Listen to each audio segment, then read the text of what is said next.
Hello everyone, I am Shikha Kamboj. So today I am going to tell you a story about SN1 and SN2 reactions. So without wasting any time, let's begin the video. So firstly, once upon a time in the bursting land of organic chemistry, or you can say there is a huge kingdom and the king was organic chemistry, and he has two heroes, SN1 and SN2. One is very fast but the other one is very slow.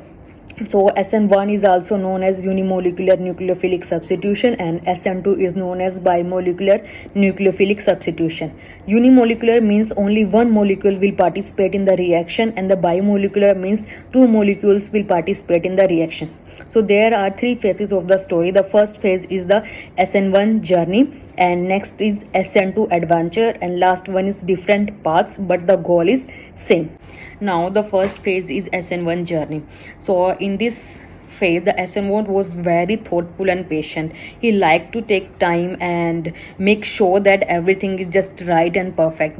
One day when he was moving here and there, he found alkyl halide, and which was very unstable. So alkyl halide was very unstable. He told to the SN1 that I am very unstable, can you please help me? Then SN1 said, yeah, I can help you.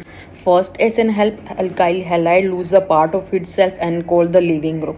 Now, he said to the alkyl halide that we should try to wait, and one tagline he said to alkyl halide is that patience is key. So soon enough, friendly nucleophile came along and bonded with the carbocation. It means now the alkyl halide is turned into the carbocation and one part of the alkyl halide is gone, or that is known as the leaving group. And the next phase is SN2 adventure. On the other side, SN2 was always on the move, and he was not like SN1. SN was very, he was very slow to do the work, and but SN2 was very quick and he was just like fast and very fast and furious. One day he came across to an alkyl halide which needed help. SN2 said to his friend that let's do this very fast. He called upon his another one friend known as nucleophile, which attacked that particular part of the alkyl halide from the opposite side of the leaving group. This is the main part, and the nucleophile pushed out the leaving group and took its place. So SN2 was very proud that how quickly they have done their work. And the third part is different paths but goal was same.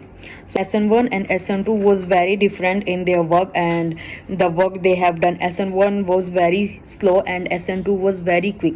So SN1 preferred as a slow and careful approach, working best with stable highly branched and molecules. SN2 was very fast and direct and the small molecules. And the third step is different paths but same goals. And the end of the story is that in the tale of SN1 and SN2 reaction remind us that there are different ways to solve a reaction. Sometimes we have to be very quick to do our work, but sometimes we have to be slow and to do our work in a very perfect way. So whether we are slow or steady or quick or more efficient, both parts are lead to the success, or both part lead to the chemical reaction. And this story will be very helpful for you. Thank you so much.